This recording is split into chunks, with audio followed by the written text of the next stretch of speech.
दुनिया का तीसरा बड़ा शहर कराची ना सिर्फ पब्लिक ट्रांसपोर्ट से महरूम है, बल्कि इंफ्रास्ट्रक्चर नाम की कोई चीज़ नज़र नहीं आती। पंजाब को 3 मेट्रो बस प्रोजेक्ट्स मिले, अब वहाँ ऑरेंज लाइन ट्रेन भी शुरू हो चुकी है। पेशावर को BRT मिली, लेकिन कराची के हिस्से में कुछ नहीं आया। सिंध में 12 साल से पीपल्स पार्टी की हुकूमत है और इस वक्त कराची का ट्रांसपोर्ट सिस्टम दुनिया के बदतरीन ट्रांसपोर्ट सिस्टम में शुमार होता है। बसें चलने के काबिल नहीं हैं, सड़कें या तो बनती नहीं हैं, लेकिन बनती हैं तो टूट जाती हैं।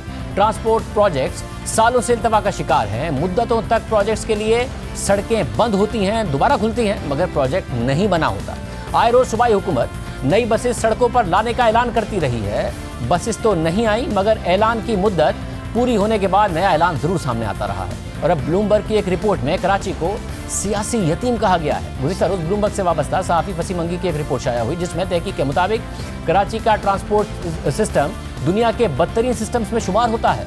और जब हमने इस तहकीक का जायजा लेने की कोशिश की तो रिपोर्ट के मुताबिक पता चला कि ट्रांसपोर्ट सिस्टम के हवाले से कराची का नंबर 100 शहरों के मुकाबले में 97 नंबर पर था, यानी बदतरीन सतह पर था। ब्लूमबर्ग की रिपोर्ट के मुताबिक दहाइयों पुरानी बसेस पर कराची की 42% आबादी इंतजार करती है। सड़कें टूटी हुई हैं, सिग्नल का इंतजाम ऑटोमेटेड नहीं है और ये शहर पाकिस्तान की आमदनी का आधा कमाता है। रिपोर्ट के मुताबिक गुज़िश्ता सालों के दौरान कई बस प्रोजेक्ट्स का ऐलान किया गया, लेकिन या तो वो शुरू ही नहीं हुए या वो बरकरार ही नहीं रह सके।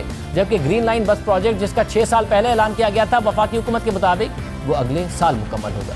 यानी दुनिया का तीसरा सबसे बड़ा शहर आज भी इंफ्रास्ट्रक्चर और ट्रांसपोर्ट के हवाले से बदतरीन बहरान का शिकार है। जब बहस होती है तो शहरी हुकूमत सूबे पर इल्ज़ाम लगाती है, सूबाई हुकूमत वफाक पर इल्ज़ाम तराशी करती है। कराची के मेयर वसीम अख्तर, साबिक मेयर वसीम अख्तर साहब ने इख्तियारात का रोना रोते हुए ओहदा संभाला और फिर वो इख्तियारात का रोना रोते हुए अपनी मुद्दत पूरी कर गए। सिंध हुकूमत, जिसने कराची में 10 साल बाद 2018 में सिर्फ 10 बसें चलाई, वो भी 1 साल के अंदर बंद हो गई। और जब ये 10 बसेज सड़कों पर लाई गई तो हमारे प्रोग्राम में नासिर हुसैन शाह साहब का क्या कहना था, आपको सुना। 10 साल आपकी हुकूमत रही है इस सूबे में, मगर 1.5 करोड़ की आबादी का शहर और 10 बसें। शाह साहब, ये ऊँट के मुंह में जीरे वाली बात नहीं है? 10 बसें तो वाकई ऊँट के मुंह में जीरा हैं, लेकिन ये एक पायलट प्रोजेक्ट है और आप बारिश की पहली बूंद कह सकते हैं। और ये इसमें बतदरीज इजाफा होता जाएगा और थोड़े ही अरसे में इंशाल्लाह दीगर बसेस भी और मुख्तलिफ रूट्स भी आएंगी। मज़ीद बसें तो नहीं आई, लेकिन ऊँट के मुंह से जीरा भी निकल गया। प्रोग्राम में एक ब्रेक शामिल करें।